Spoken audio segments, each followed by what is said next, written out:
Lagi shalom, jemaat Tuhan, puji Tuhan. Seberapa kita yang ada pada hari ini, saya rindu kita semua. Lihat samping, kiri, kanan, depan, belakang, berikan senyuman yang terbaik.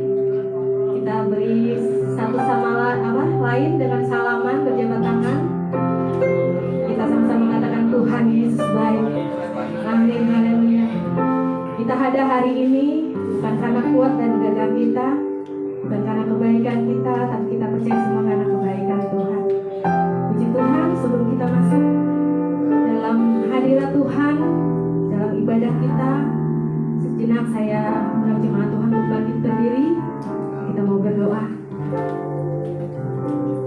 Yesus, Bapa kami dalam kerajaan surga, terima kasih Tuhan untuk kebaikan-Mu. Sepanjang minggu ini kami lewati, dan hari ini kami bangun dengan tubuh sehat. Kami masih bisa berjalan ke tempat ini Tuhan. Semua karena kebaikan Tuhan, bukan karena kuat dan gagah kami Tuhan.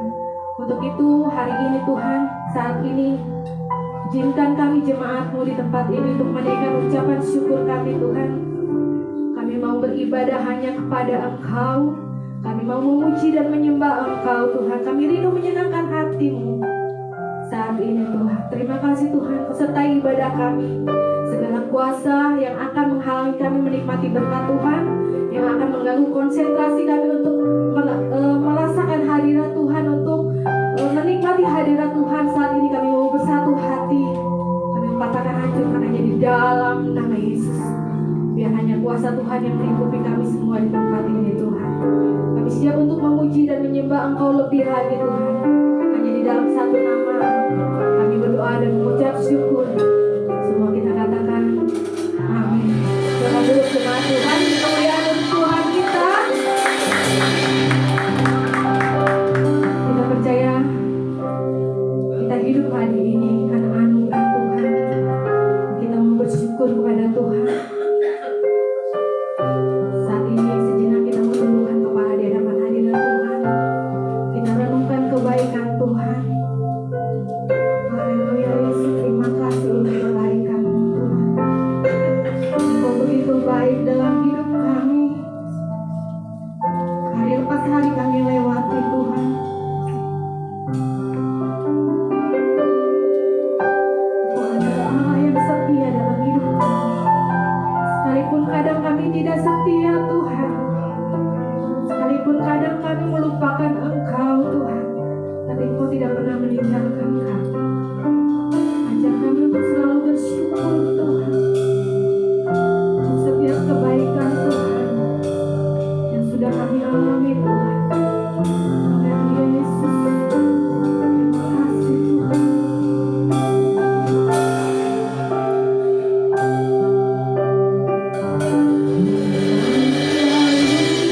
Bersyukur kepadamu Tuhan.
permintaan-permintaan kita, kepada harapan-harapan duniawi kita. Di saat ini Tuhan katakan, aku hanya ingin mendengar ucapan syukur dari anak-anakku atas kebaikan yang sudah Tuhan berikan untuk kita semua. Tuhan sudah muak mendengar permintaan-permintaan kita. Tuhan muak dengan keinginan-keinginan daging kita yang kadang, Tuhan aku ingin ini, Tuhan aku ingin itu. Tapi saat ini Tuhan katakan, aku rindu hanya mendengar ucapan syukur dari mulutmu.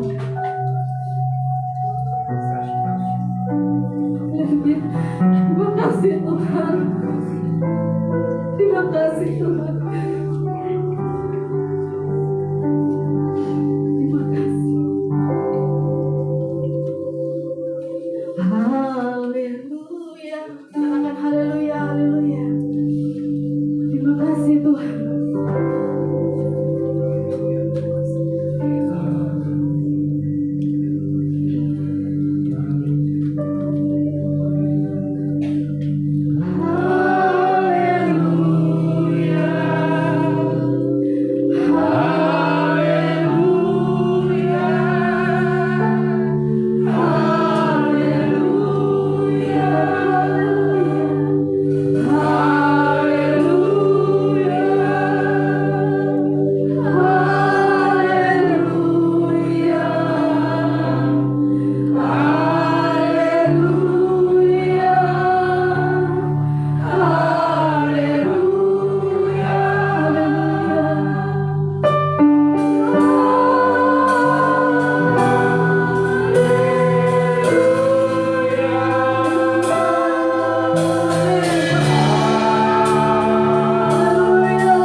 Beri ucapan syukur kami Tuhan lebih lagi untukmu di tempat ini. Semua jemaat Tuhan yang siap memuji dan menyembah Tuhan, mengucap syukur, bersama-sama kita katakan amin. Silakan untuk jemaat Tuhan. Haleluya. Puji Tuhan.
Saudara percaya Tuhan kita Tuhan yang ajaib.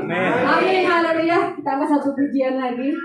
Kita mau lebih semangat memuji Tuhan. Kita mau katakan Tuhanku ajaib. Kasihnya selalu ajaib dalam hidup saudara dan saya. Amin. Haleluya.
kasih Tuhan. Saat ini kami satu hati kami menyiapkan hati kami Tuhan untuk ditaburi dengan kebenaran firman-Mu.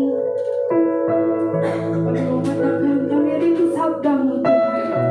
Kami rindu firman-Mu dalam kehidupan kami.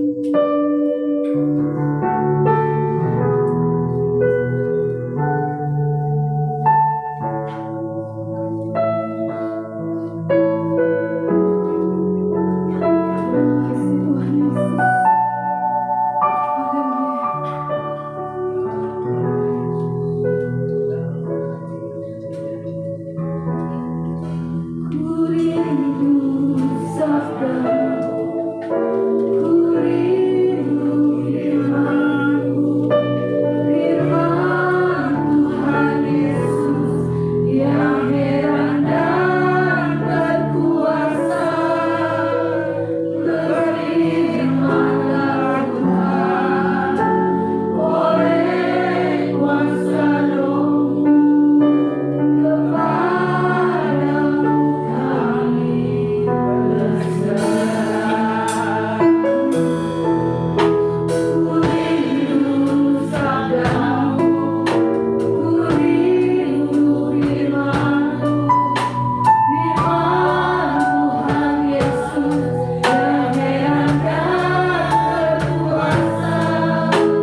hamba-Mu saat ini ya Bapa.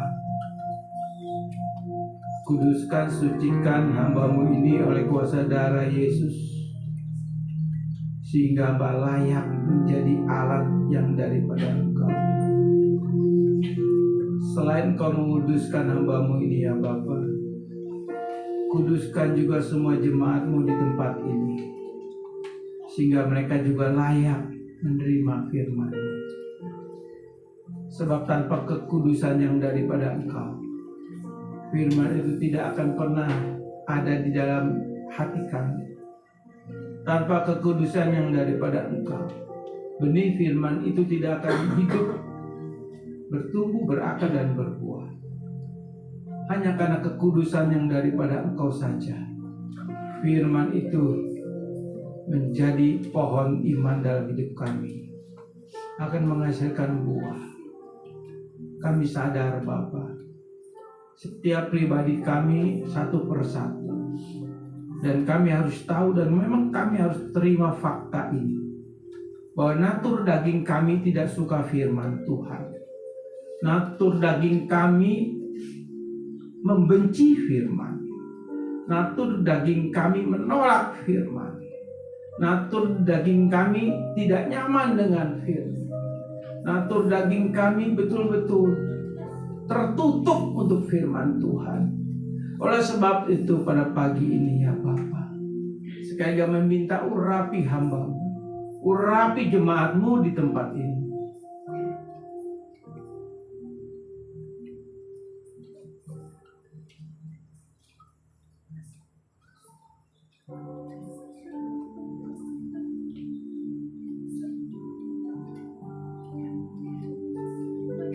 Tanpa Engkau urapi, firman itu tidak ada arti bagi kami.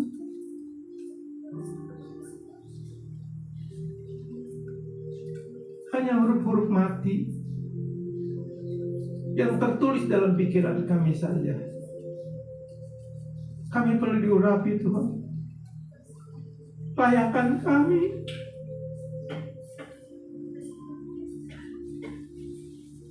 Firman-Mu adalah pribadi yang kedua.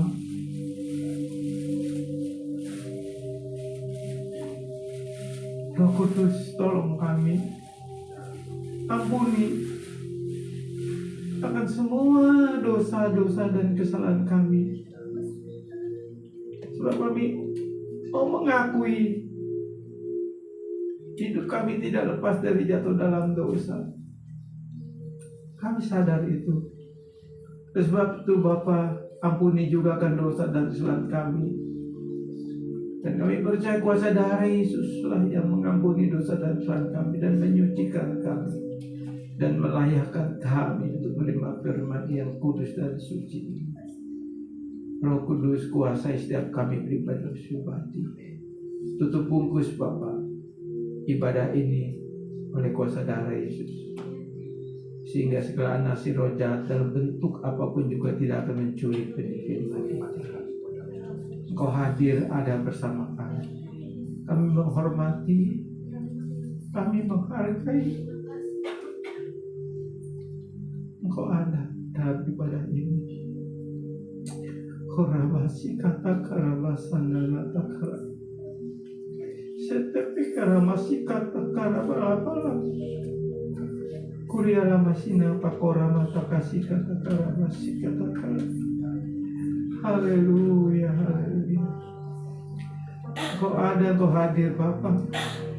Terima kasih buat kehadiran-Mu. Terima kasih. Terima kasih buat urapan-Mu. Kami semua terima urapan-Mu. Dalam nama Yesus kami berdoa.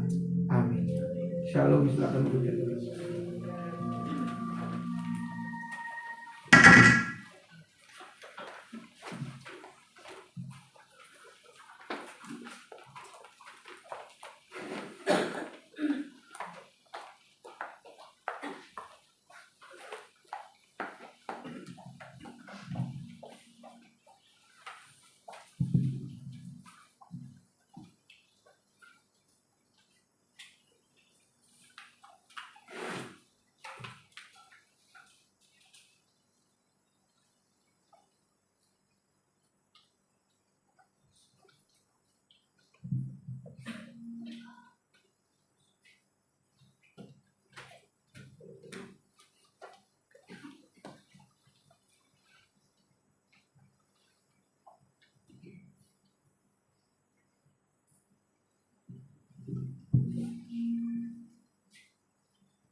Shalom saudara.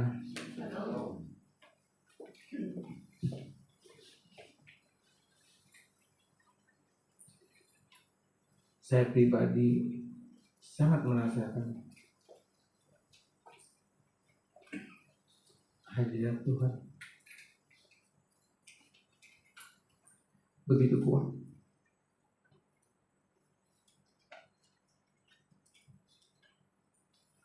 Dia betul ada di sini.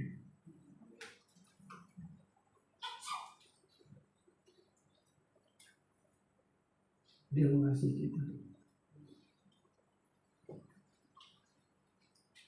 Dia ingin kita tetap punya hubungan yang intim dengan Dia.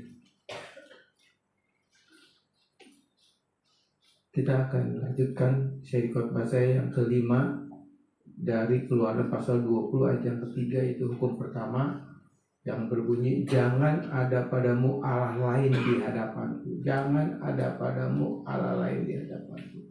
Ini bagian yang kelima, dan saya akan selesaikan bagian kelima ini hukum yang pertama ini dengan bagian yang kelima ini, saudara.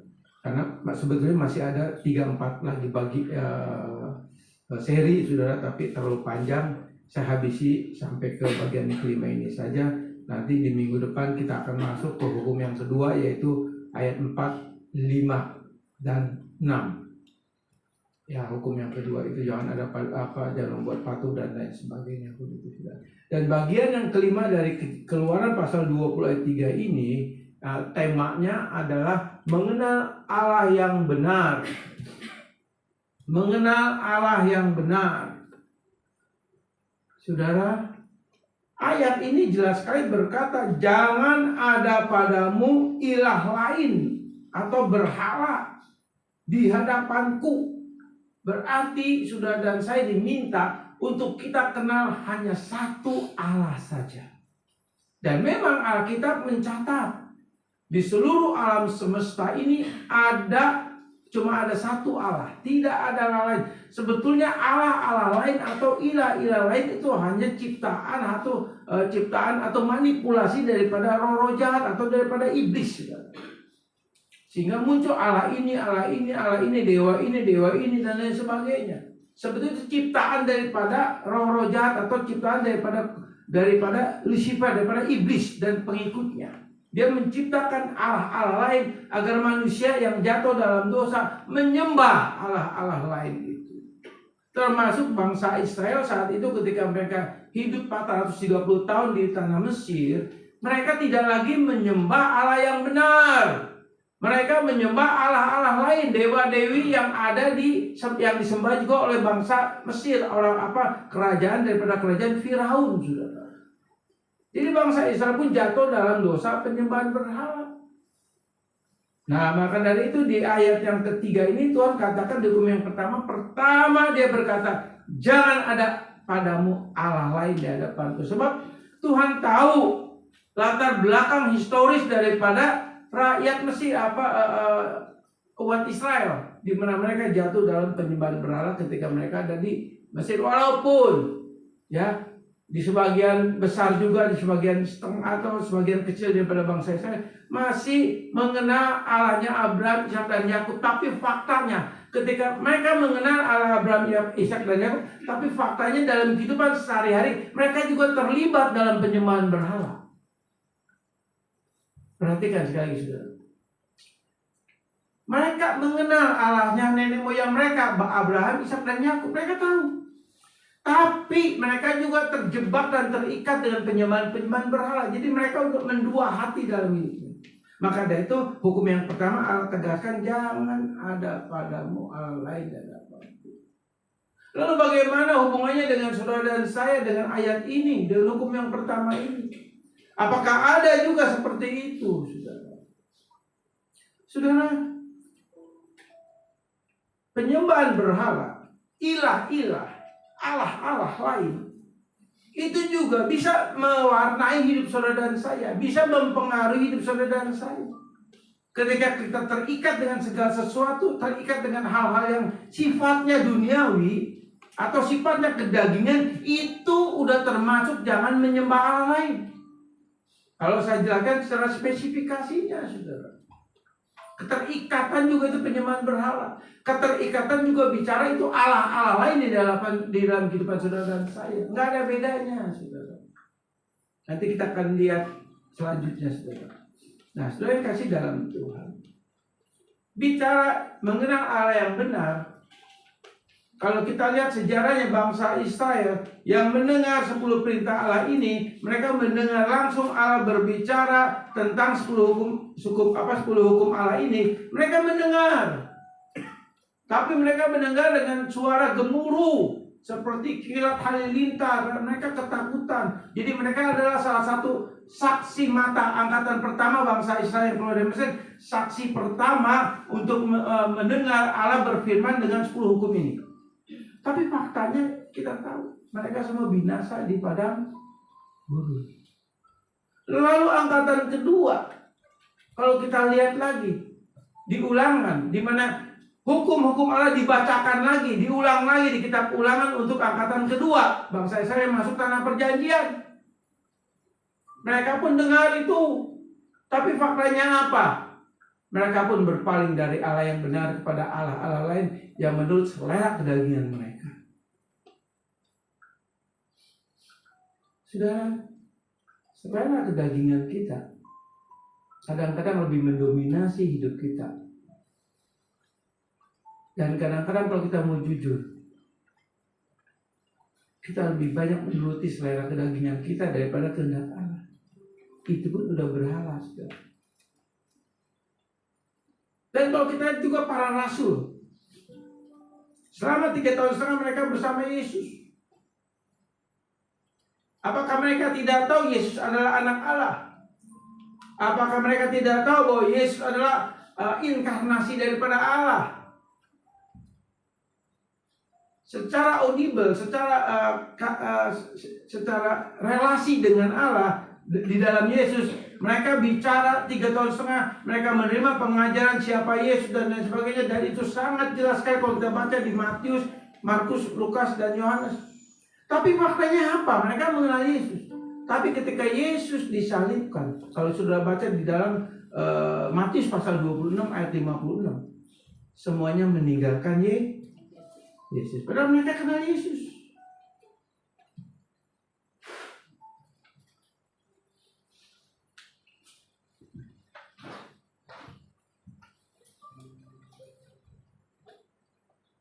Mereka kenal Yesus, saudara. Tapi ketika Yesus ditangkap di Taman Getsemani, kalau kita lihat di dalam Matius pasal 26 ayat 56 kalau nggak salah, mereka tinggalin Yesus semua. Mereka kenal loh, saudara. Lalu kalau kita bicara lagi lebih ekstrim, iblis pun kenal Yesus. Iblis pun kenal Allah. Bahkan iblis itu gemetar ketika mendengar nama Allah. Jadi kalimat mengenal Allah yang benar itu harus jelas dulu di dalam kehidupan saudara dan saya. Apakah kita mengenal seperti sebagaimana iblis juga mengenal Allah itu? Apakah kita mengenal Allah, mengenal Yesus sebagaimana para murid-muridnya setelah Yesus ditangkap di Taman Getsemani, mereka meninggalkan Yesus semuanya? Apakah kita mengenal Allah yang benar? Seperti bangsa Israel yang keluar dari tanah Mesir, angkatan pertama, angkatan kedua berpaling dari Allah yang benar. Sedangkan hukum yang pertama jelaskan jangan ada padamu Allah lain di hadapanku. Artinya ini bicara umat pilihan, ini bicara orang pilihan, ini bicara orang yang percaya. Saudara dan saya, kita percaya kepada Yesus Kristus sebagai Tuhan dan Juru Selamat. Itu berarti saudara dan saya orang pilihan. Berarti hidup kita di hadapan Allah. Dan Allah meminta kepada kita secara langsung, jangan ada padamu Allah lain di hadapanku. Allah nggak mau diduakan. Dan masalah yang penting, masalah yang paling inti, saudara. Walaupun kita merasa, enggak, saya cuma percaya Yesus sebagai Tuhan Juru Selamat. Saya percaya kepada Allah yang benar. Tapi ingat, saudara, Dia tahu hati kita semua. Apakah betul hati kita ada Allah lain di dalam hidup kita? Kita boleh berkata, saya hanya percaya kepada Yesus. Saya setia kepada Yesus. Tapi ingat, sekali lagi saya katakan, Dia tahu hati saudara dan saya. Betul nggak kita cuma ada Yesus dalam kehidupan kita? Tidak ada ilah lain, tidak ada keterikatan dalam hidup kita, tidak ada berhala lain dalam hidup kita. Saudara, kalau mau cintai nanti masuk hukum yang kedua. Ketika kita menomorduakan Tuhan dalam hidup kita, itu udah berhala. Ingat, sekali lagi saya katakan, ketika kita menomorduakan Tuhan dalam hidup kita, dalam urusan apapun, itu kita berarti sudah menomorduakan Tuhan. Itu bicara jangan ada padamu Allah lain.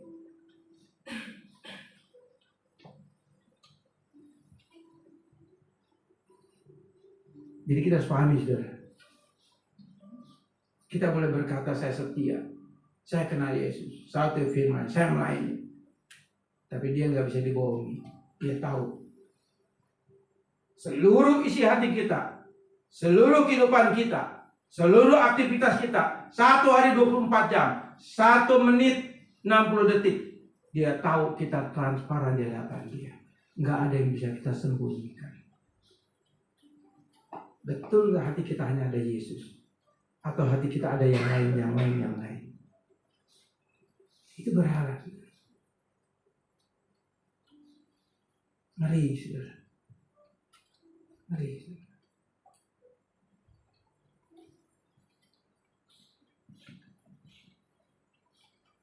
Ya, masuk ke poin pertama. Allah dan Allah asumtif. Maksud Allah asumtif adalah di mana pikiran kita, saudara, hati-hati ya. Pikiran kita ini bisa menciptakan Allah. Perhatikan. Pikiran kita bisa menciptakan Allah. Pikiran kita bisa bikin versi Allah lain dalam hidup kita.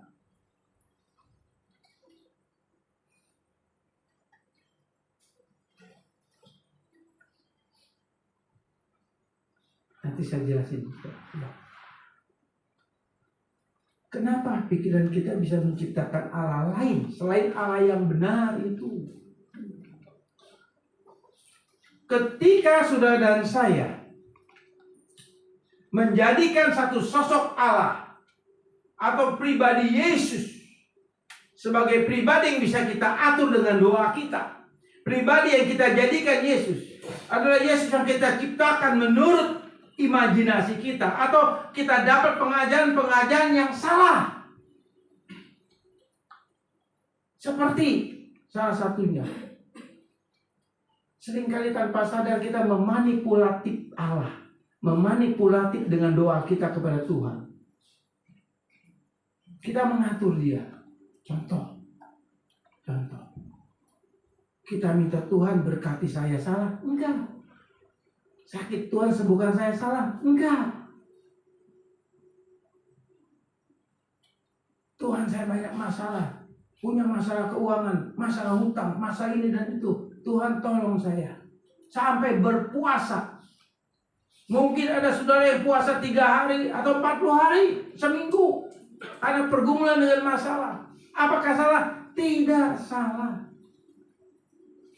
Tapi masalahnya, apa yang ada dalam hati pikiranmu dan pikiran saya? Apa yang ada di dalam hatimu dan hati saya? Apakah betul Allah kita itu Allah sinterklas yang menurut kita minta lalu Dia kasih? Bagaimana relasi kita dengan Dia? Ada nggak keintiman kita dengan Dia? Jangan jadikan Allah sebagai objek kebutuhan kita. Itu Allah asumtif. Yesus asumtif.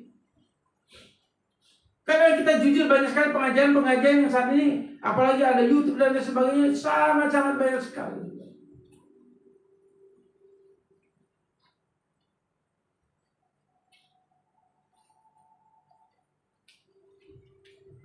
Allah asumtif itu bisa terjadi juga dalam hidup saudara dan saya.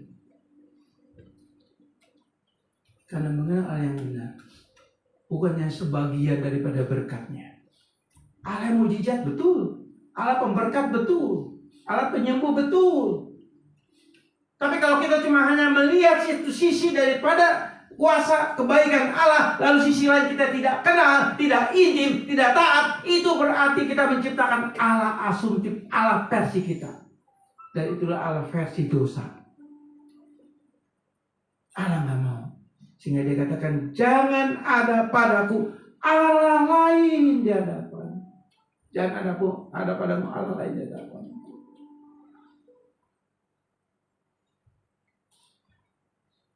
Maka dari itu Tuhan mengajarkan doa cuma simpel.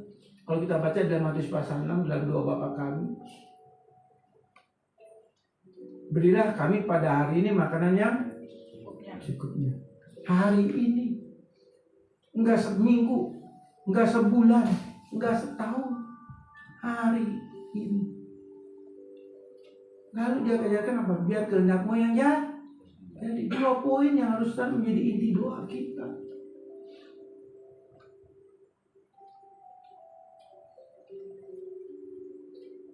Ketika kita berdoa, kita jujur. Mungkin 99% itu doa adalah doa kehendak kita, bukan kehendak Tuhan, saudara.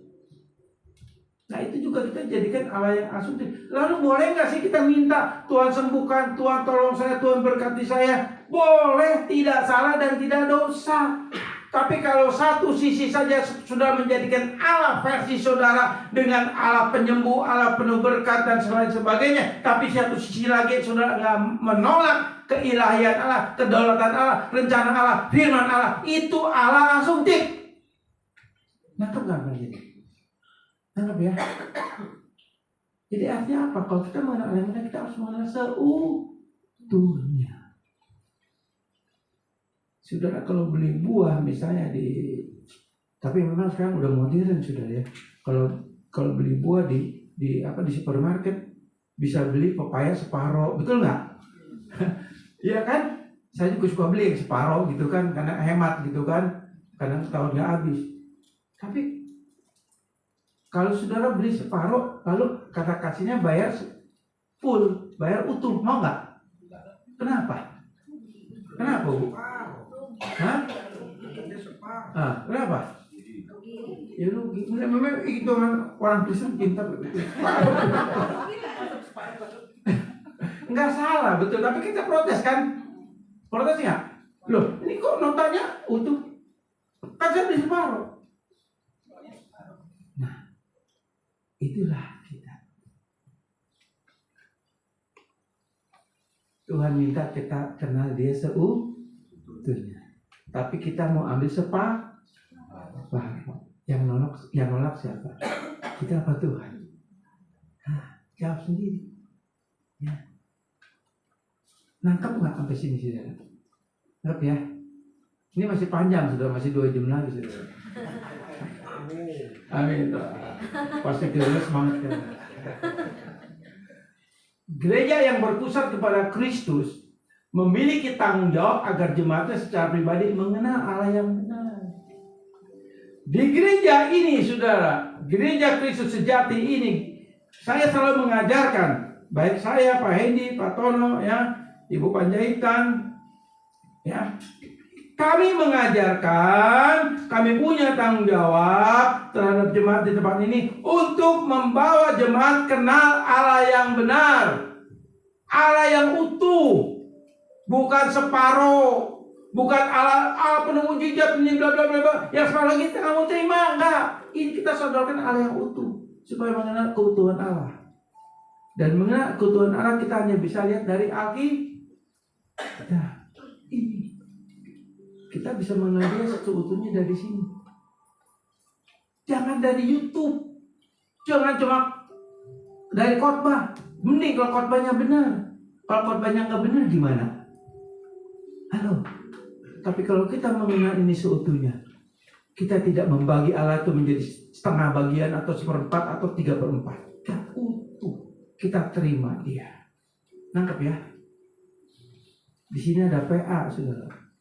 Saya juga nggak tahu kalau PA aja sedikit yang datang. Saya nggak ngerti. Kemarin saya membahas kristologi.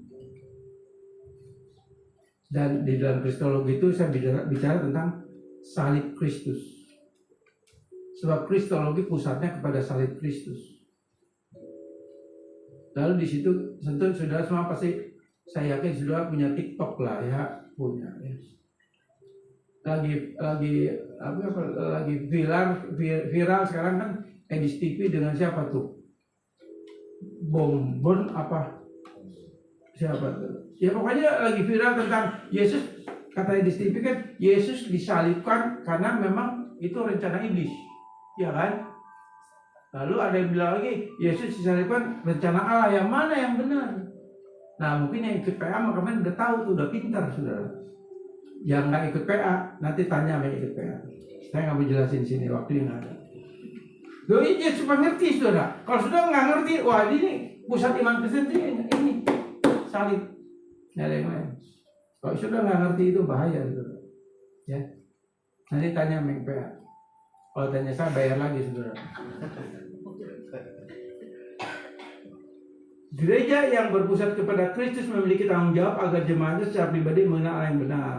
Bukan Allah asumtif atau Allah separuh gitu ya. Berkat, mujizat dan lain sebagainya begitu. Dalam Ulangan 31 ayat 16 dan 20, lalu Ulangan 32 ayat 16 dan 17, Matius 24 ayat 24. Ini bicara apa sih? Ulangan 31 ayat 16 sampai 20 ini bicara mengenai ya, nah ini ya, terima kasih bagian LCD. Mereka memanggilkan cemburunya dengan Allah asing, mereka menimbulkan sakit hatinya dengan dewa kekejian, mereka mempersembahkan korban kepada roh-roh jahat yang bukan Allah, kepada Allah yang tidak mereka kenal.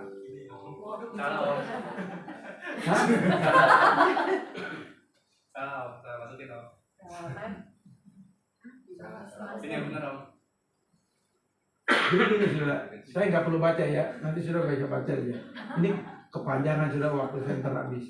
Ya, jadi di sini di dalam Ulangan 31 16 20 ini Tuhan bicara kepada Musa.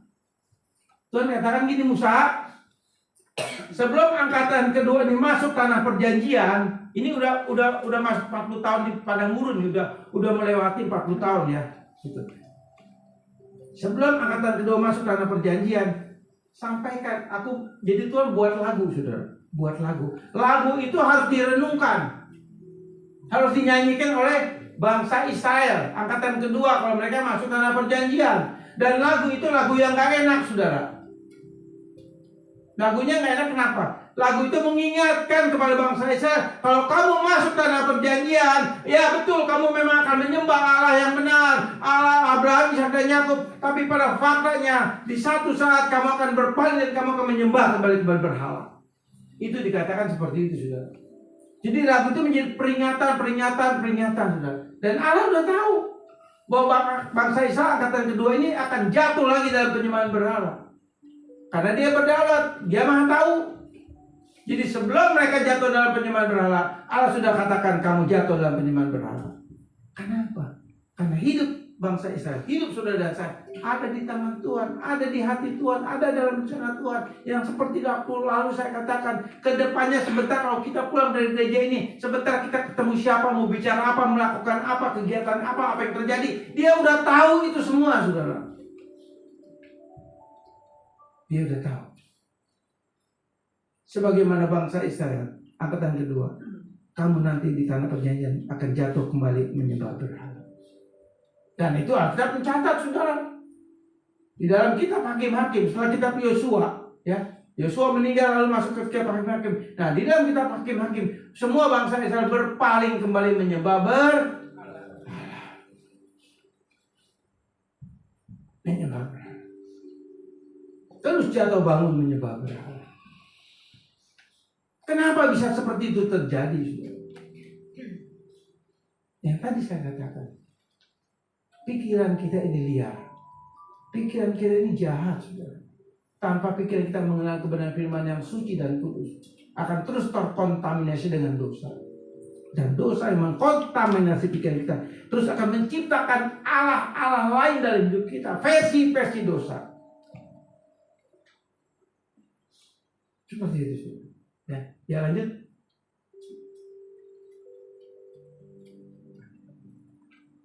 Lanjut. Ya. Nah, yang kedua, saudara, kenyamanan alamiah versus damai sejahtera.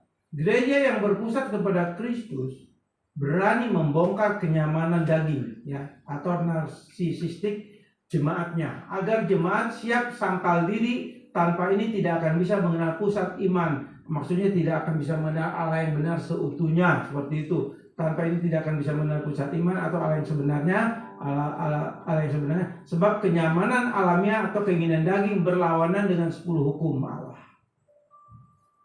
Kenyamanan alamiah versus damai sejahtera. Saudara, kalau kita mengenal Allah asumtif, Allah yang cuma separoh, itu tuntutan dari kenyamanan daging kita.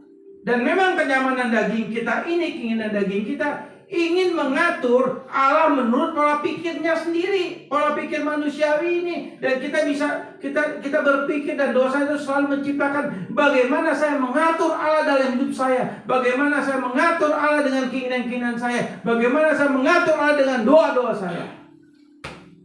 Itu yang terjadi dan fakta, saudara. Pernah nggak sih saudara dan saya, kita nih termasuk saya, bergumul dengan kelemahan kita, berpuasa untuk kelemahan kita supaya kita lepas dari kelemahan kita. Tapi kalau kita bergumul dengan keinginan daging kita, kebutuhan hidup kita berani bergumul, kita berani berpuasa. Tapi bagaimana dengan kelemahan kita? Kita semua punya kelemahan, saudara. Kita semua ini punya kelemahan. Pernah nggak sih saudara dan saya bergumul dengan kelemahan-kelemahan kita? Terus bergumul, Tuhan tolong saya, Tuhan tolong saya. Tapi kalau ada urusan masalah keinginan daging, masalah keluarga, kita bergumulnya luar biasa, doanya kuat. Nuntut Tuhan terus. Begitu. Kalau kita mengenal Tuhan seutuhnya nggak begitu. Lalu pertanyaannya, yang tadi saya katakan, boleh nggak sih kita minta Tuhan tolong Tuhan ini dan itu? Boleh. Tapi ketika saudara dan saya mengenal Tuhan seutuhnya, kita akan tunduk dan taat kepada kehendak Allah. Dan kita tahu hidup kita dalam kontrolnya Allah. Hidup kita Tuhan yang atur. Pemazmur katakan apa? Hidup orang percaya diatur langkah hidupnya. Itu Allah yang menetapkan langkah hidup kita. Percaya nggak sih itu?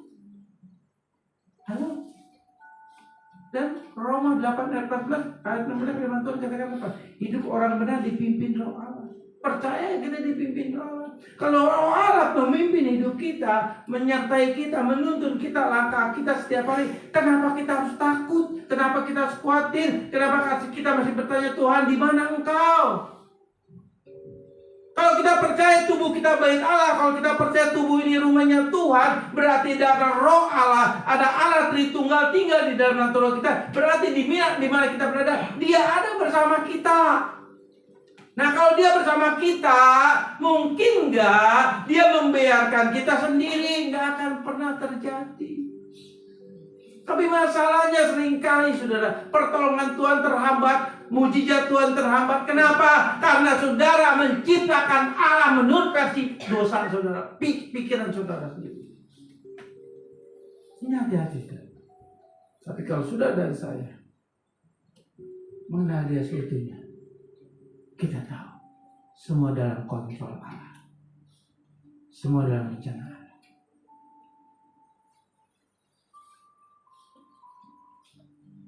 Dan kalau kita mengenal seutuhnya, bukan kenyamanan daging kita yang muncul, tapi damai sejahtera.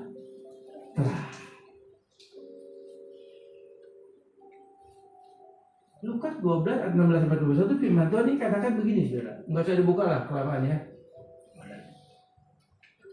Lukas 16 ayat, udah nggak usah diklik ini, nggak usah. Nggak apa-apa, saya ceritain aja dah. Ya, jangan. Kembali ke poin aja.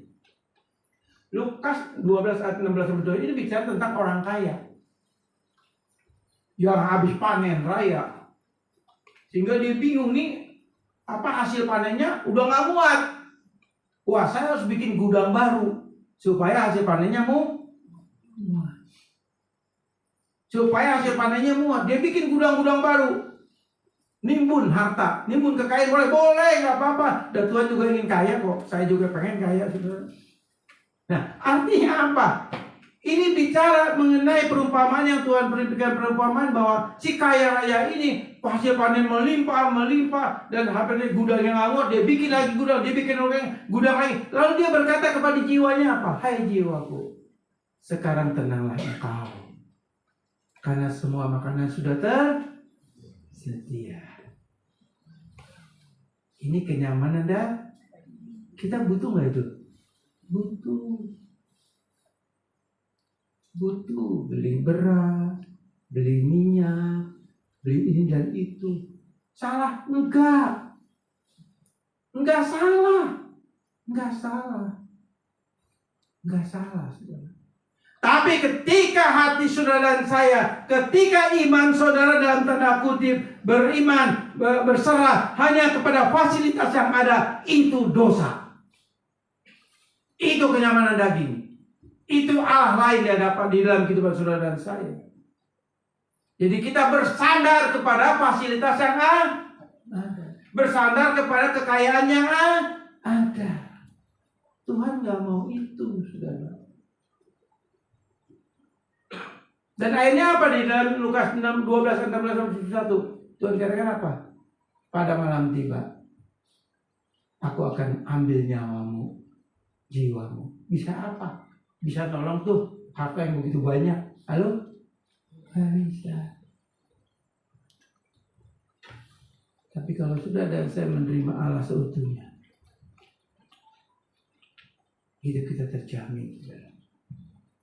Tapi terjamin bukan versi kita, tapi versinya tuh Tuhan.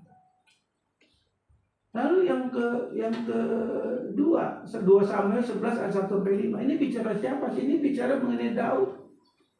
Ketika Daud tinggal di istananya, dia ada di loteng atas istananya, sementara Yoab panglimanya dan tentaranya sedang berperang. Yang harusnya zaman itu kalau satu kerajaan berperang, raja juga harus ikut berperang. Tapi kali itu Daud nggak mau berperang, hanya memerintahkan Yoab, ayo kamu berperang. Aku hanya mau ini relax dulu, santai dulu lah, menikmati berkat Tuhan. Begitu kata Daud. Lalu ketika dia ada di soto istananya, dia di atas, lantai atas, dia melihat, ketika pandangannya melihat kerajaan yang luar biasa, rakyatnya di kota Daud itu, di kota Yerusalem itu, tiba-tiba matanya nyelonong ke satu, ada perempuan mandi telanjang. Kelihatan. Siapa yang mandi telanjang itu? Batseba.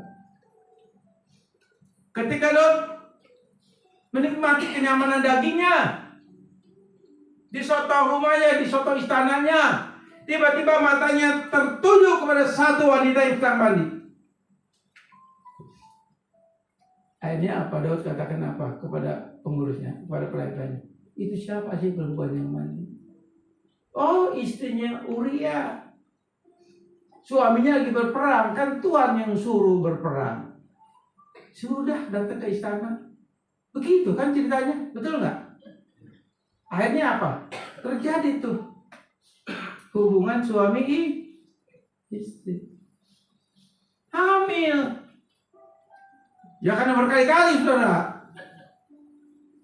Betul loh, ini firman Tuhan loh. Saudara, ketika kenyamanan daging menguasai hidup kita, ketika hidup kenyamanan daging menjadi tuntutan kita, ketika kenyamanan daging membuat rohani kita menjadi malas, nggak mau baca firman, nggak mau belajar firman,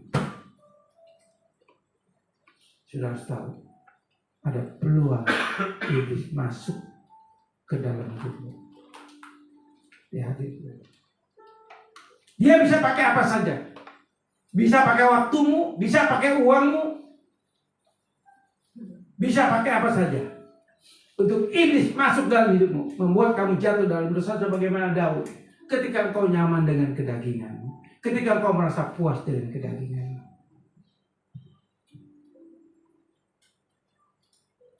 Tapi kalau saudara mengenal Allah yang seutuhnya, Allah yang sebenarnya, engkau tahu ada damai sejahtera yang mewarnai hidup. Kenyamanan daging bisa dikalahkan dengan damai sejahtera yang daripada Allah. Damai sejahtera bagaimana bisa terjadi? Damai sejahtera bisa menaungi hidup kita, mewarnai hidup kita ketika kita membaca merenungkan firman Tuhan setiap hari. Yosua pasal 1 ayat 8 firman Tuhan katakan apa? Mazmur pasal 1 firman Tuhan katakan apa? Renungkan firman Tuhan setiap hari. Artinya 124 jam firman itu selalu ada di dalam hati dan jiwa saudara. Saudara renungkan firman Tuhan, memuji dan menyembah Tuhan. Ibu Panjaitan pernah kesaksian kalau di rumahnya nyanyi keras-keras walaupun suaranya pas-pasan, kata Bu Panjaitan. Sampai tetangganya kiri kanan dengar, tapi nggak protes kan Bu? Nggak protes kan tetangga? Beliau karaoke sendiri, karaoke Bu ya? Itu benar waktunya kosong. Daripada berpikir yang enggak, beliau puji Tuhan, memuliakan Tuhan. Yang ada apa? Hadirat Tuhan hadir, damai sejahtera ada. Kenapa kita nggak bisa lakukan itu? Dimanapun kita berada dalam bekerja pun kita bisa kok memuji Tuhan, menyembah Tuhan. Bukan berarti sambil kerja nyanyi, bisa kalau bisa nyanyi boleh. Tapi kalau nggak pun, terima kasih Yesus. Hati penuh ucapan syukur kepada Tuhan. Itu pun hadirat Tuhan. Kalau damai sejahtera mengontrol hidup saudara, damai sejahtera mewarnai hidup saudara, saya yakin iblis tidak bisa masuk. Petrus katakan apa? Di dalam 1 Petrus pasal 5. Iblis itu seperti singa yang mengaum-ngaum, yang memiliki kita. Siap menerkam saat ada celah masuk. Betul? Ini saudara, kita ini ada di waktu yang jahat. Ya, waktu yang jahat ini, kita hidup di dalam waktu yang jahat. Ada di dalam kuknya iblis. Kita ada di dalamnya. Jadi kita ini hidup dalam kekuasaan si iblis, dalam waktu yang iblis, kekuasaan si iblis, atmosfer si iblis. Bahkan sudah jangan salah, di gereja ini pun, di dalam ruangan ini pun iblis ada, roh jatuh ada, saudara. Saudara jangan kira ini kudus, enggak. Roh jatuh ada di sini. Dia siap mengambil benih firman. Siapa yang hatinya nggak terbuka buat firman? Siapa yang hatinya hanya pikir seksual, pikirannya kemana-mana? Cuma tubuhnya ada di gereja. Yakin saudara, engkau pulang dari sini, engkau nggak akan dapat firman Tuhan. Karena iblis sudah mencuri itu benih firman. Kalau kita mengenal surga, kita akan tahu damai sejahtera. Lalu kenyamanan daging di mana? Tetap ada. Kapan kenyamanan daging kita ini bisa hilang? Nanti kalau tubuh kita mati. Ya. Lanjut. Mengenal Allah yang benar. 1 Yohanes 5 ayat 20 firman Tuhan katakan demikian, saudara. Akan tetapi kita tahu bahwa anak Allah telah datang dan telah mengaruniakan pengertian kepada kita, supaya kita mengenal yang benar. Dan kita ada di dalam yang benar, di dalam anaknya Yesus Kristus.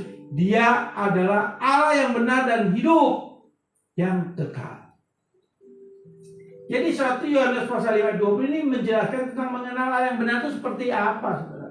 Dikatakan akan tetapi kita tahu bahwa anak Allah telah datang dan telah mengaruniakan pengertian. Siapa anak Allah di sini?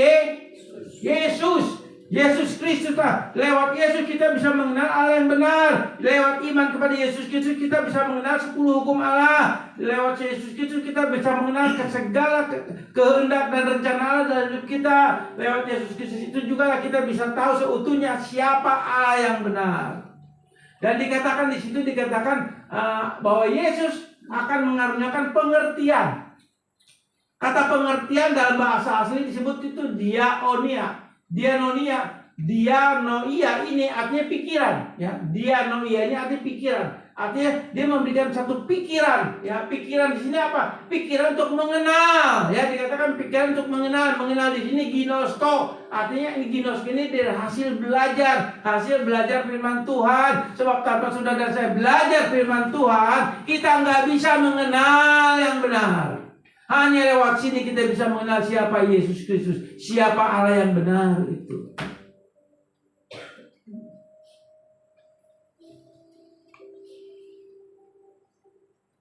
Dan kita ada di dalam yang benar, di dalam anaknya Yesus Kristus, Dia adalah Allah yang benar dan hidup, yang kekal. Kata hidup di situ hidup surgawi. Berarti kerajaan Allah sudah ada di dalam hidup saudara dan saya. Saat ini kita sudah punya hidup kerajaan Allah. Jadi saudara dan saya sekarang sudah warga kerajaan Allah. Sehingga nanti ketika saudara dan saya dipanggil dalam kematian tubuh, kerajaan Allah itu sudah ada. Dan kita sudah menjadi warga negara kerajaan surga.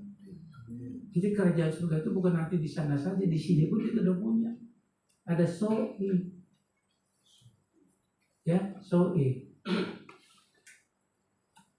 ini sebetulnya jelasin ini aja saudara nggak cukup 1 jam.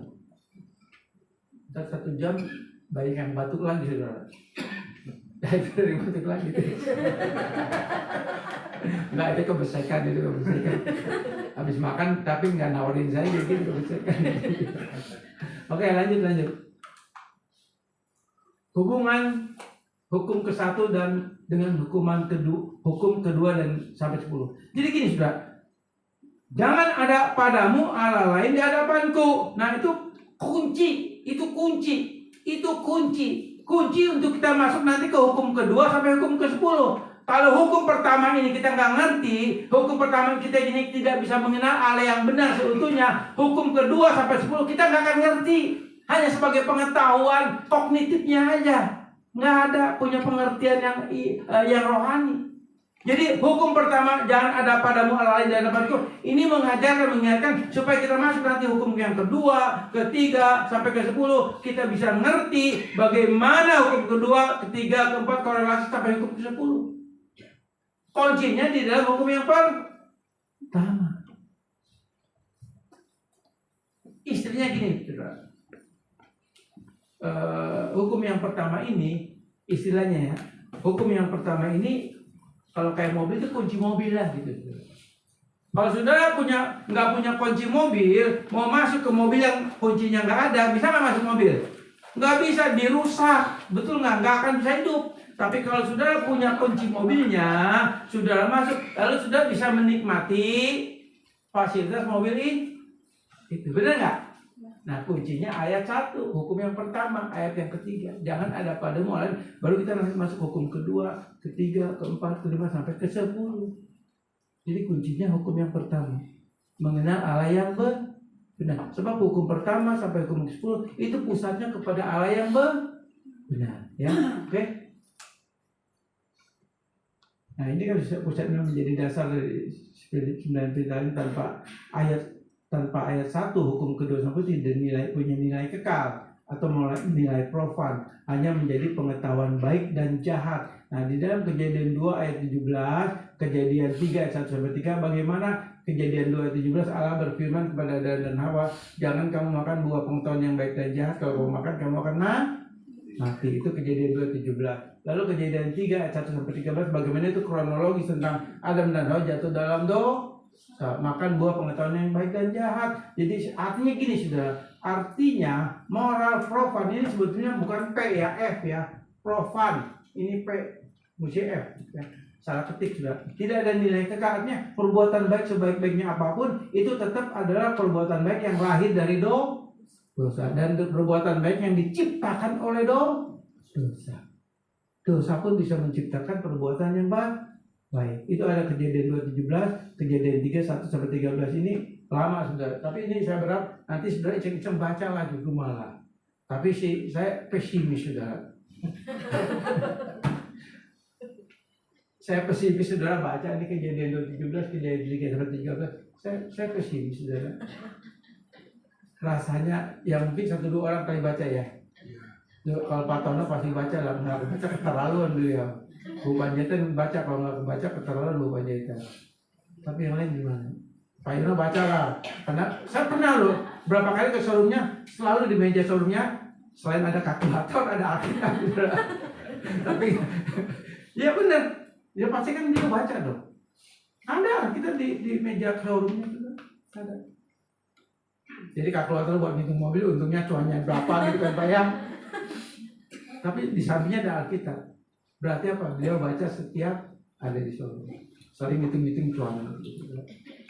Lanjut. Posisi 10 perintah Allah dalam PL dan PB, perjanjian lama ya. Di dalam perjanjian lama, 10 perintah hukum Allah beban moral bagi bangsa Israel. Kenapa 10 perintah Allah beban moral bagi bangsa Israel? Karena 10 perintah Allah bagi bangsa Israel, mereka ditambah lagi dengan hukum tafsir 613 hukum. 613 hukum inilah yang menjadi beban rohani yang mengikat kehidupan mereka. Jadi bangsa Israel itu melakukan 10 perintah Allah itu dengan tafsiran 613 hukum. Jadi mereka fokusnya bukan lagi ke 10 perintah Allah, tapi mereka fokus ke tafsiran ke 613 hukum. Jadi 10 perintah Allahnya mereka abaikan. Jadi tafsirannya mereka ikuti. Ada dibagi dua. 365 hari itu kata jangan, 268 hari itu kata lakukan. Jadi mereka fokus hanya ke 613 hukum. Ya. Jadi inilah yang disebut hukum profan, hukum moral. Jadi mereka melakukan 10 perintah Allah karena memang itu menjadi adat istiadat nenek moyang mereka. Bahkan saudara tahu dari 613 hukum ini, salah satunya saja ya saya jelasinnya, salah satunya. Sudah tahu, bangsa Israel kalau duduk nih, nggak kayak saudara biasanya santai, ada yang begini kan, santai kan, begini kan gitu, ada yang nyelondor kan gitu, ada yang lihat HP. Bangsa Israel dia kalau duduk tuh jangan sampai berdosa. Gimana caranya? Nah, makan itu jangan sampai berdosa. Bagaimana makan, cara makan itu salah satu dari 613 hukum. Lalu nyuci piring, nyuci gelas, nyuci perabotan itu juga ada caranya supaya jangan jatuh dalam dosa. Itu salah satu 613 hukum. Gila nggak? Gila, saudara. Bagi saya ini gila. Betul, cara pakai baju pun ada diatur. Ini hukum orang saya ini gila sekali, saudara. Tapi mereka lakukan itu semua. Itu jadi beban mental, beban rohani mereka. Sehingga Yesus katakan apa? Kamu selalu mengetaati hukum adat istiadat nenek moyangmu. Jadi perintahnya udah dikeliwat. Jadi fokusnya 613 hukum. Tujuannya apa? Supaya nggak jatuh dalam dosa. Itu yang seringkali terjadi juga hidup saudara dan saya. Seringkali kan kita seperti itu. Betul nggak? Lebih fokus kepada yang nyata. Lebih fokus kepada hal-hal yang kita bisa terima dengan pikiran logika kita. Ah, ini benar nih, gitu kan? Tapi firman-Nya kita abaikan. Nah itu yang disebut moral profan, saudara. Nah itu yang mereka lakukan. Mereka fokus hanya kepada moral, tapi mereka tidak mengenal siapa Allah mereka. Mereka tidak kenal, saudara. Yeremia 28 firman Tuhan katakan gini, para imam tidak lagi bertanya di manakah Tuhan.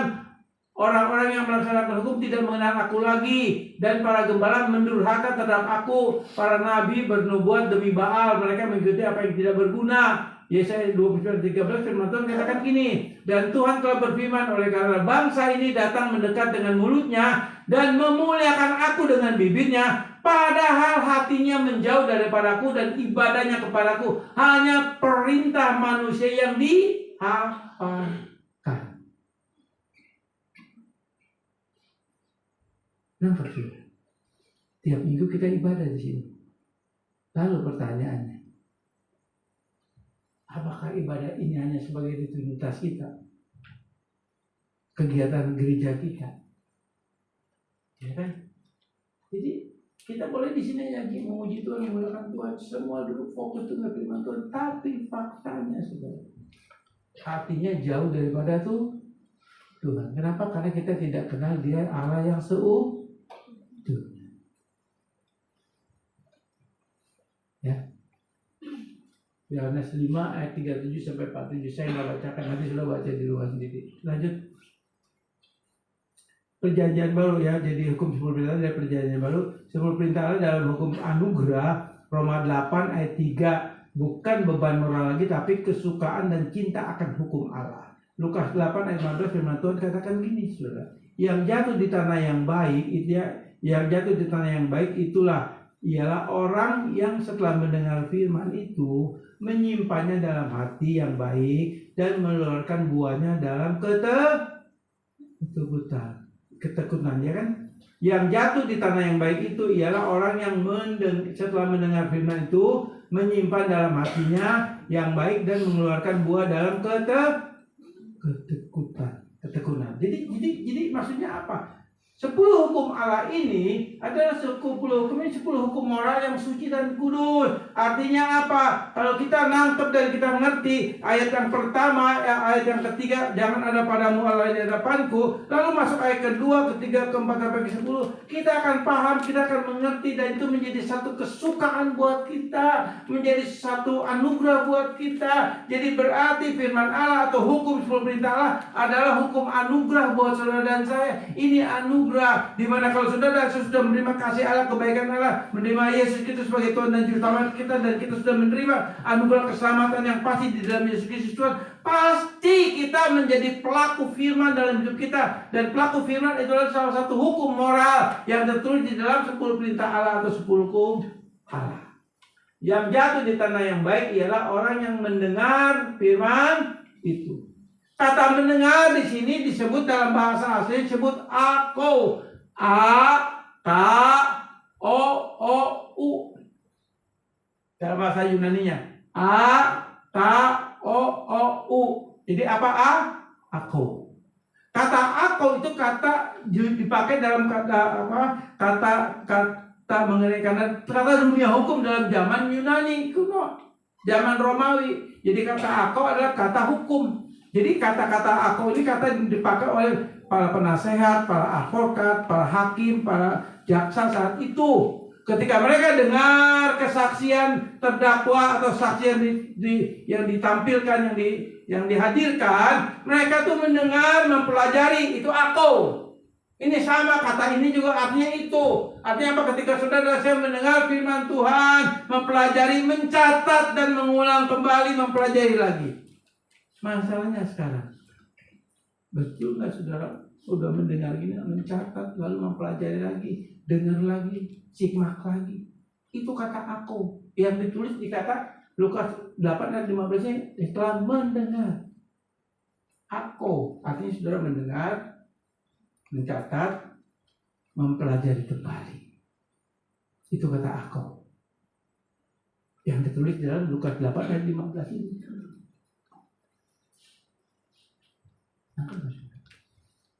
Kalau nggak gini nggak bisa.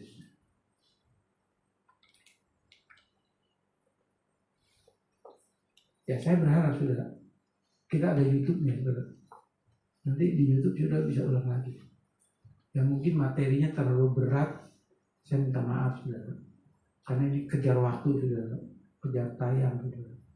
Tapi saya yakin saudara nangkeplah maksud saya apa ya. Tentang mengenal Allah yang benar. Simpelnya saudara, yang seperti tadi kalau kita ke supermarket, kita beli buah cuma yang setengah, kasir nyuruhnya bayar seutuhnya pun kita nggak mau, betul nggak? Nah, artinya kita jangan kenal Allah cuma separuh, jangan cuma kenal karunia, kebaikan, tapi sebagian kita harus kenal. Baru kita kenal utuh bagaimana. Dan itu hanya bisa kita lihat dari Alkitab. Saya undang untuk musik.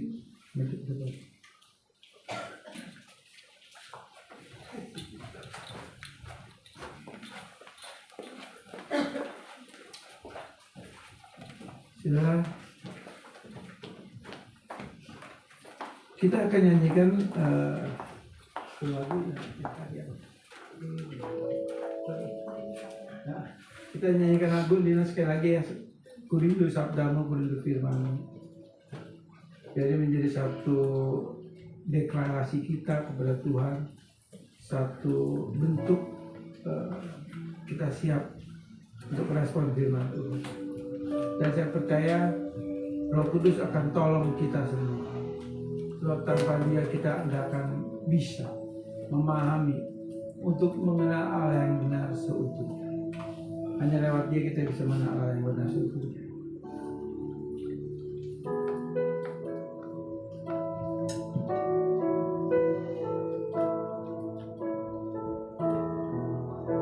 Ku rindu sabdamu,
depan, tapi yang mau punya kerinduan akan firman Tuhan, punya kerinduan mau mengenal Allah yang benar seutuhnya.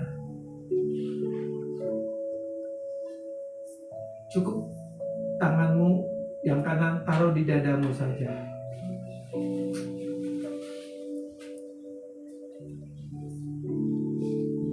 Yang kau sadar kau butuh firman. Kau sadar kau butuh mengenal Allah yang benar seutuhnya.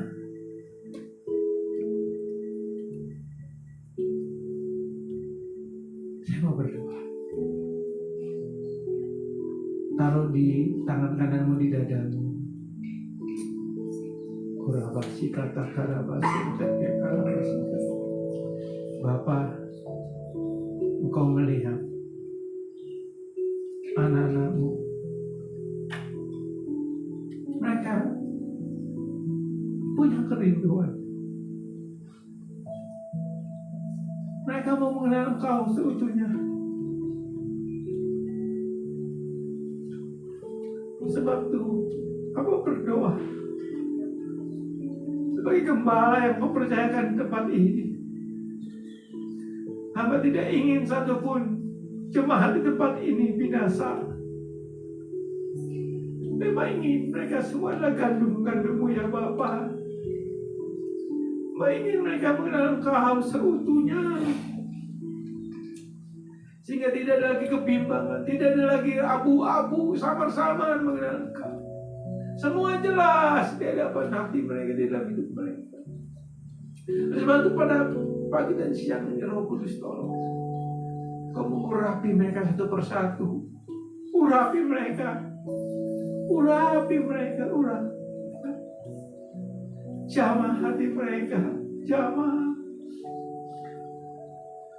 hati mereka ya Bapa. Urapi mereka, urapi mereka, urapi. Sebab tanpa pengurapan yang daripada Roh Kudus, gak mungkin kami bisa mengenal Allah yang benar seutuhnya. Oh, Rabasikata Karabasete Pekaraba. Hamba berdoa pada pagi dan siang ini, Bapak minta pengurapan-Mu turun atas jemaat-Mu di tempat ini. Sehingga sepulang dari tempat ini, mereka berbeda. Mereka betul-betul mengenal Allah yang benar, Allah yang seutuhnya.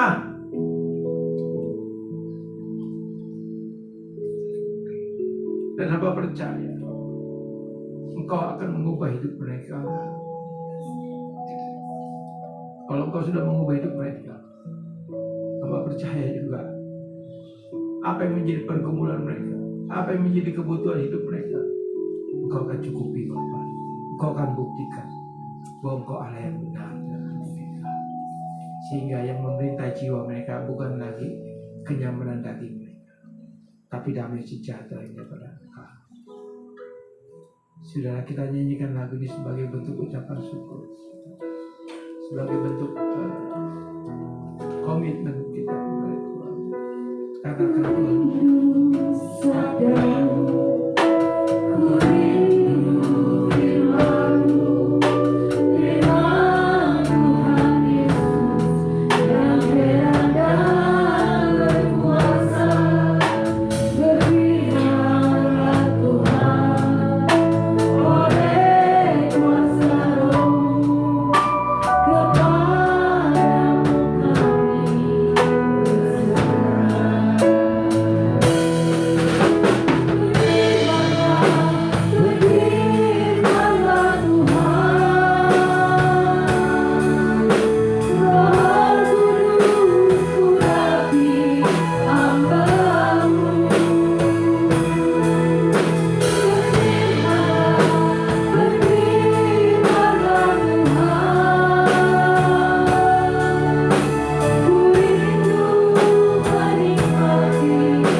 firman Tuhan yang sudah kami dengar, Tuhan, kami percaya itu adalah suara hati Tuhan untuk kami jemaat di tempat ini, Tuhan. Kami rindu Tuhan, setiap waktu kami lebih mengenal Engkau lebih lagi sebagai Tuhan yang benar. Dan ketika kami bisa mengenal Engkau dengan Tuhan yang benar, kami bisa Tuhan mengetahui apa yang Kau kehendaki dalam hidup kami. Dan kami bisa melakukannya itu dalam keseharian kami. Dan melakukan firman itu Tuhan menjadi bagian hidup kami hari lepas hari. Terima kasih Tuhan, kami bersyukur untuk firman Tuhan yang sudah kami dengar. Kami alaskan doa kami hanya di dalam satu nama, Tuhan Yesus Kristus. Haleluya, puji Tuhan. Amin. Silakan duduk jemaat Tuhan. Puji Tuhan, terima kasih untuk Pak Gembala, firman Tuhan yang sudah kami dengar. Tuhan memberkati Pak Gembala dimanapun dan berada. Tuhan selalu memberkati Pak Gembala. Puji Tuhan. Kita akan persiapkan persembahan ucapan syukur dan persembahan Natal kita. Yang bertugas saya persilakan untuk maju ke depan. Sebelum kita menjalankan persembahan, kita mau berdoa. Kita satukan hati. Terima kasih Tuhan, Bapa kami dalam kerajaan surga. Di penghujung ibadah kami Tuhan, kami akan belajar memberikan persembahan kami yang terbaik Tuhan untuk pekerjaan di tempat ini. Kuduskan layakan persembahan kami Tuhan, supaya boleh menyenangkan hati-Mu saja Tuhan. Terima kasih, kami siap memberi hanya di dalam nama Tuhan Yesus Kristus. Haleluya, puji Tuhan. Amin.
Seperti biasa akan ada akul di tempat ini hari Jumat jam 7 malam. Saya mengundang setiap jemaat yang ada waktu bisa kita sama-sama menghadiri kul. Dan hari Minggu ada ibadah raya seperti biasa jam 9 pagi. Ibadah akan disertai dengan perjamuan kudus dan sekolah minggu. Jemaat Tuhan, sebelum kita menutup ibadah kita akan bersatu hati. Kita mau berdoa siapa untuk hari ini banyak jemaat yang tidak bisa hadir ya, karena sakit, karena berpergian, ada keperluan. Kita mau bersatu hati untuk jemaat Tuhan yang sedang sakit, yang hari ini tidak bisa ikut hadir. Dan sedikit bersaksi saudara, anak saya pun tadi pagi saya bangun jam 4 pagi subuh itu, saya pegang kepalanya, dia masih demam saudara, panasnya masih tinggi. Dalam hati Tuhan, masa ada pelayanan Tuhan gitu. Saya bangunkan dia bangun, kita berdoa. Saya sambil siapkan obat, sebelum saya kasih dia obat lagi, saya berdoa sama dia. Saya minta belas kasihan Tuhan supaya hari ini dia bisa tetap pelayanan. Dan puji Tuhan, jam 6:30 panasnya udah turun. Saya buru-buru masak air, saya suruh dia mandi, dia mandi. Saya masak air, dia mandi air panas. Puji Tuhan hari ini dia bisa menjalankan tugasnya melayani Tuhan karena kebaikan Tuhan. Saya undang Opung untuk kesediaannya untuk kita sama-sama berdoa untuk jemaat-jemaat Tuhan yang lain yang tidak bisa hadir karena sakit. Saya undang jemaat Tuhan untuk bangkit berdiri, kita mau bersatu hati berdoa. Mari kita satukan hati kita.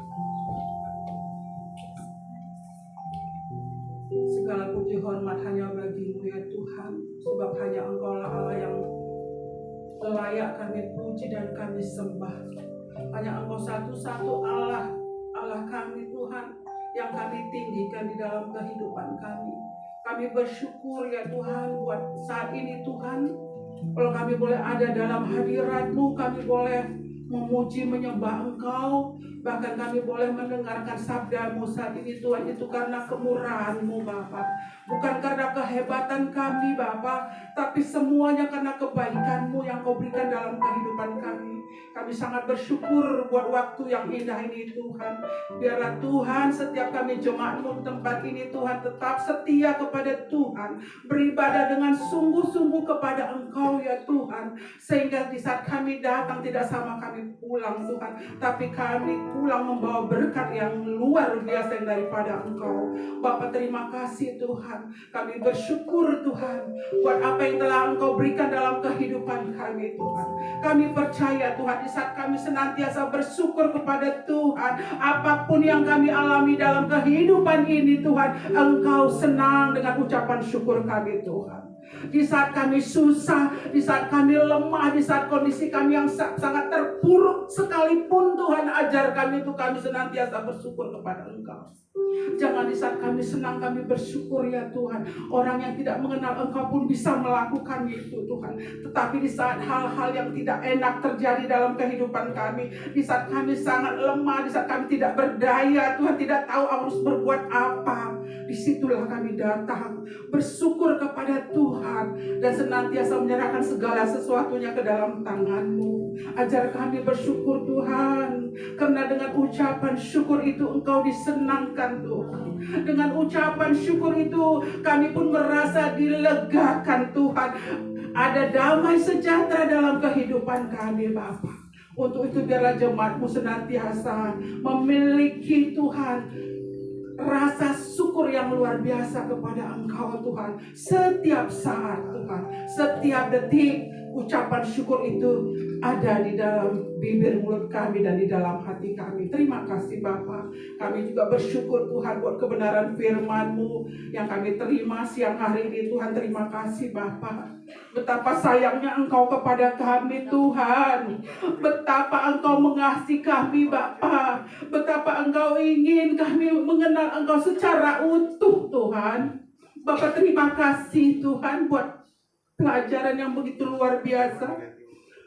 Kami masih banyak kekurangan Tuhan. Banyak sekali kelemahan kami. Banyak sekali Tuhan yang belum kami ketahui Tuhan. Tapi kami percaya Tuhan, di saat kami membuka hati kami Tuhan, di saat kami mau belajar mengenal pribadi-Mu secara utuh, kami percaya urapan itu Tuhan mengalir dalam kehidupan kami. Dan kami terus diajar Tuhan, dan kami terus dididik Tuhan oleh Engkau, sehingga pengenalan kami akan Engkau semakin hari semakin sempurna Bapa. Itulah kerinduan kami dan kerinduan-Mu ya Tuhan.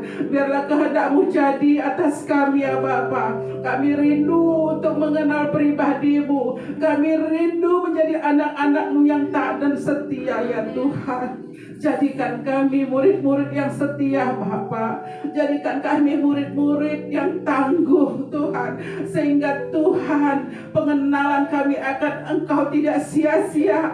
Pengenalan kami akan Engkau adalah yang seutuhnya dan bisa dipertanggungjawabkan. Bapa, terima kasih Tuhan, terima kasih.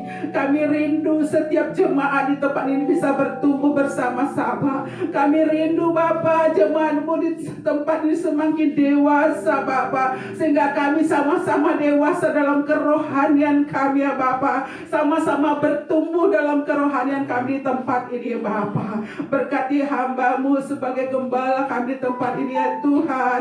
Biarlah hamba-Mu semakin hari semakin Kau berikan roh hikmat dalam pengajaran untuk mengajar kami, sehingga kami semuanya mendapat pengajaran, makanan rohani yang sehat di tempat ini, dan setiap kami menjadi sehat rohani dan kuat dan tangguh ya Tuhan. Bapak terima kasih Tuhan, urapi Pak Denny Tuhan, pakai dia lebih dasar, lebih ajaib Tuhan. Kesehatannya Tuhan berkati, sembuhkan, pulihkan semua, agar dia semakin hari semakin kuat di dalam Engkau, dan senantiasa Tuhan dalam pelayanannya Engkau turut bekerja, sehingga Tuhan dimanapun dia berada, Tuhan dimanapun dia melayani, banyak jiwa-jiwa dimenangkan.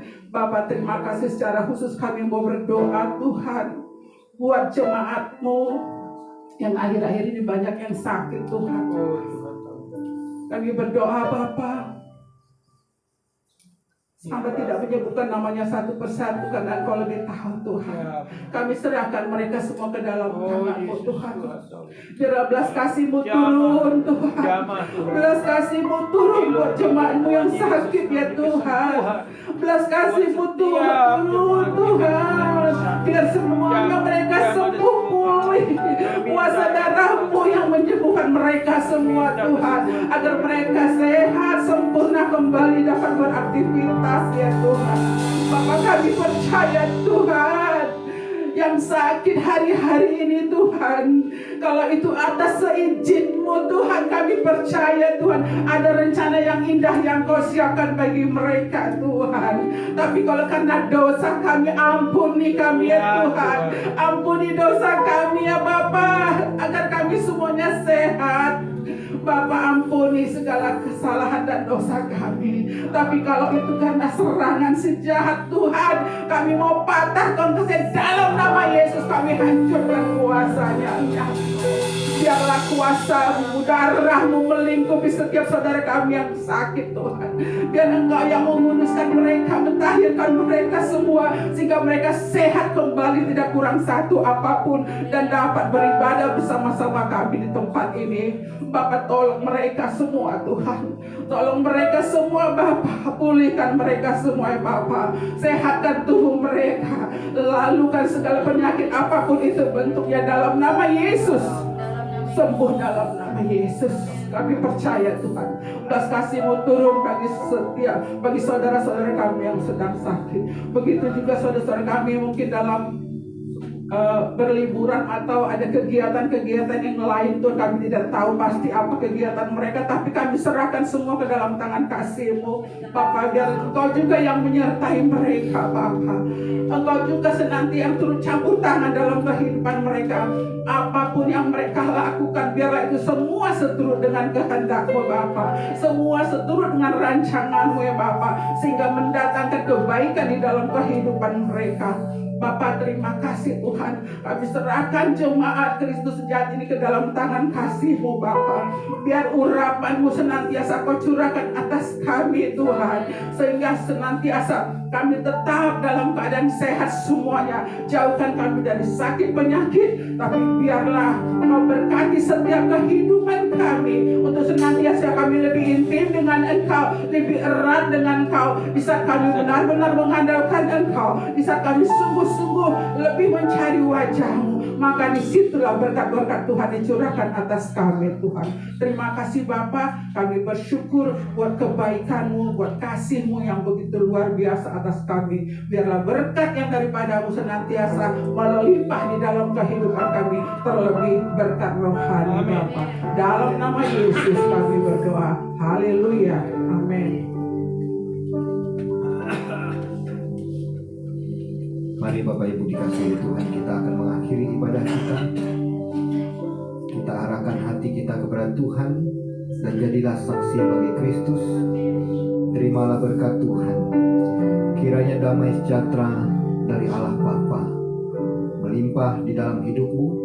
Cinta kasih dari Tuhan Yesus Kristus, karya keselamatan yang Dia berikan boleh menjadi harta terbesar dalam hidupmu. Dan biarlah kekuatan dan penghiburan, penjagaan, sukacita, ucapan syukur, dan keberanian diberikan dalam persekutuan Allah Roh Kudus menyertaimu dari sekarang sampai selama-lamanya. Amin. Beri kemuliaan bagi Tuhan.